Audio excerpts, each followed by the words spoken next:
J'espère que vous êtes prêts. Nous, on est prêts. Là, ça va péter. Là, ça va péter. Envoyer, là. Yo, bien ou quoi l'équipe? Comme d'habitude, c'est un plaisir de vous retrouver pour parler football. Le week-end prochain, c'est le retour de la Liga et c'est l'occasion pour moi de vous parler des 4 joueurs les plus sous-cotés de Liga à mes yeux. Pour débuter, on va se mettre d'accord sur les règles. Dédé, on va instaurer les règles. Pour dresser cette liste, je me suis limité à un joueur par ligne et par club. Et lorsque je parle de joueurs sous-cotés, il s'agit des joueurs sous-évalués qui mériteraient plus de médiatisation. D'accord, faisons comme ça. Bon, maintenant que tout est clair, générique.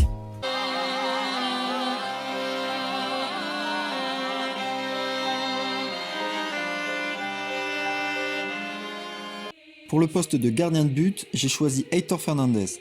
Formé à Bilbao, le portier s'est réellement révélé cette année en enchaînant les prestations de haute volée. C'est un petit gabarit, 1m82, qui compense son manque de taille par une grande agilité, une grande rapidité d'exécution et qui peut aller très rapidement au sol. Très correct dans le jeu au pied, Heitor Fernandez est très complet.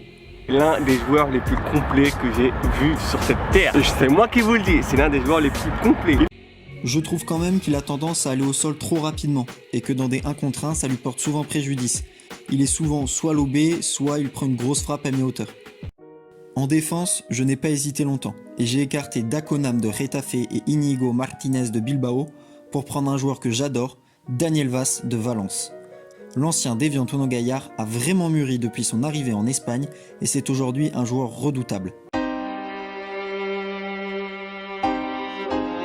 Anciennement au milieu de terrain, il n'a rien perdu de ses qualités physiques, de sa grosse frappe et de sa vision du jeu qu'il a su adapter sur son couloir droit.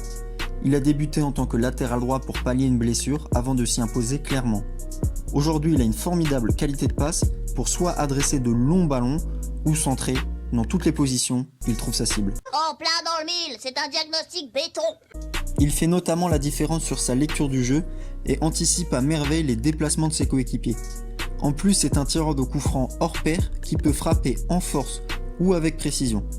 En résumé, c'est un modèle de polyvalence. Il n'est jamais mis particulièrement en lumière, mais il fait toujours le taf. Un vrai travailleur de l'ombre. Profitons encore un peu de le voir sur un terrain car il a déjà 31 ans.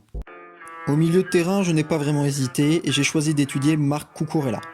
Il a quand même fallu écarter 3 très bons joueurs, le jeune Lee Kang-in de Valence et son coéquipier Daniel Parejo, et puis l'incroyable Thomas Partey de l'Atlético de Madrid, mais bon, il a fallu faire des choix. Après, j'ai fait des choix, il y a des absents. Pour différentes raisons, j'ai choisi ces joueurs-là.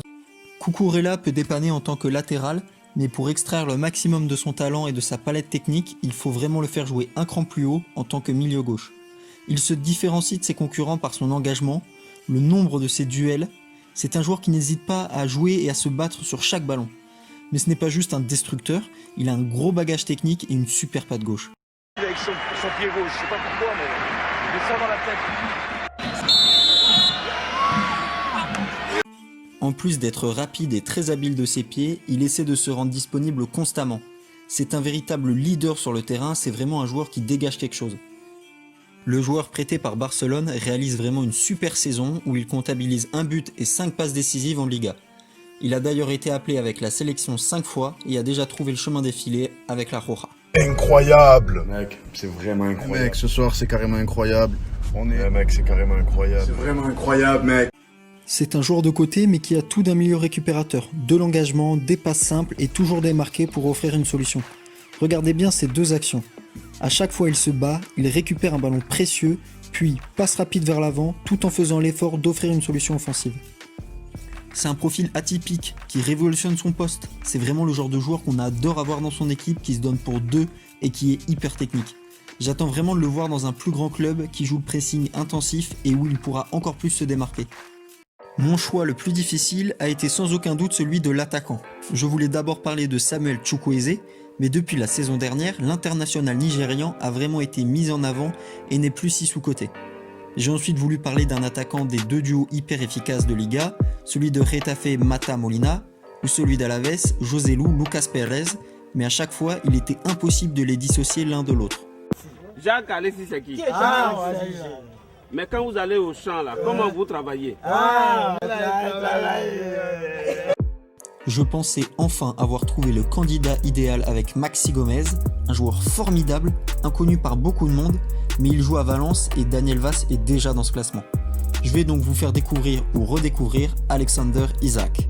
Cet attaquant suédois est arrivé en Espagne l'été dernier et son passage à Dortmund était plutôt décevant.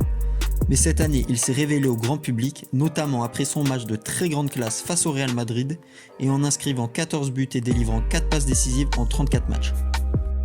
La première chose qui m'a choqué avec ce joueur et qui est pour lui un vrai avantage, c'est sa façon d'utiliser son corps.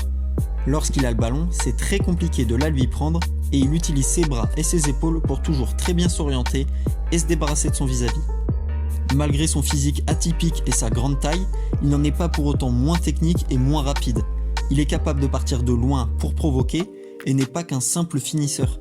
Devant le but, l'international suédois est irréprochable, capable de finir des 2 pieds et avec une frappe de mule, comme on dit dans le jargon. Donc on va vous expliquer rapidement le jargon du marketing.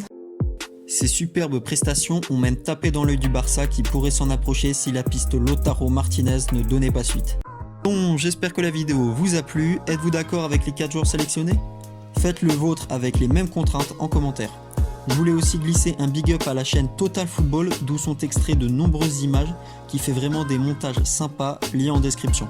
Et puis moi je vous dis rendez-vous vendredi prochain 19h pour une nouvelle vidéo.